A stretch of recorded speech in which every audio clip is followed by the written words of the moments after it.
Renungan Sabtu 27 Desember 2025, Oktav Natal tahun A. Pesta Santo Yohanes Rasul dan Penginjil. Yohanes melihat dan percaya. Bacaan Injil dari Injil Yohanes bab 20 ayat 2-8. Saudara-saudariku terkasih, apa yang diceritakan dalam kisah Injil hari ini? Santo Yohanes bukan bercerita tentang kelahiran Yesus Kristus, tetapi tentang Maria Magdalena menemukan makam Yesus dalam keadaan kosong.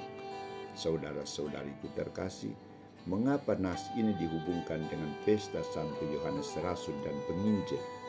Karena Santo Yohanes Rasul dan Penginjil memiliki peran penting dalam sejarah hidup, karya, dan kebangkitan Yesus Kristus.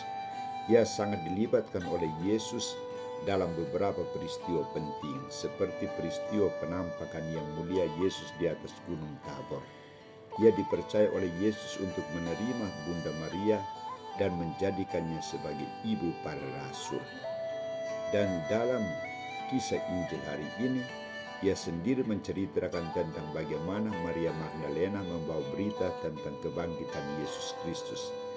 Dia dan Petrus menerima berita itu dan bergegas pergi menyaksikan makam Yesus. Yohanes melihat dan mengungkapkan iman kepercayaan akan fakta yang terjadi.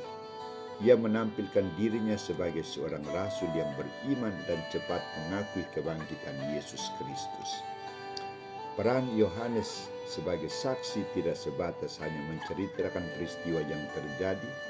Yohanes juga menampilkan Yesus sebagai pribadi yang hidup dan atau pribadi yang bangkit. Pribadi yang tidak mengingkari janji, tetapi senantiasa memenuhi janji itu. Ia menampilkan Yesus sebagai Allah orang hidup, bukan Allah orang mati. Maka bila dihubungkan dengan misteri kelahiran Yesus Kristus atau peristiwa Natal, maka Allah yang kita imani dan diimani oleh Yohanes adalah Allah yang hidup, Allah Immanuel, Allah beserta kita. Saudara-saudariku terkasih, bagaimana dengan kita? Hari ini gereja merayakan pesta Santo Yohanes Rasul dan Penginjil. Kita semua percaya akan misteri kebangkitan Yesus Kristus dari kesaksian buah iman yang direnungkan, digumuli dan ditulis oleh Santo Yohanes. Ia ingin menampilkan diri sebagai saksi kebangkitan Yesus Kristus yang dipercaya. Ia menghantar kita untuk lebih memaknai pribadi Yesus Kristus sebagai pribadi Allah yang hidup dan memiliki kuasa kehidupan melebihi makhluk ciptaan lain, melebihi manusia. Maka tugas kita adalah mengungkapkan iman yang sungguh akan Yesus Kristus yang telah lahir, berkarya dan bangkit untuk kita.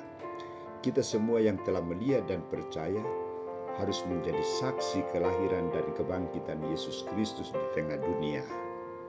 Maka marilah kita meneladani iman Santo Yohanes Rasul dan Penginjil dalam mewartakan Kristus kepada orang lain. Melalui sikap iman ini, Yesus Kristus akan dikenal dan diimani juga oleh mereka yang beriman kepadanya. Mari kita tetap setia dalam tugas pewartaan kita.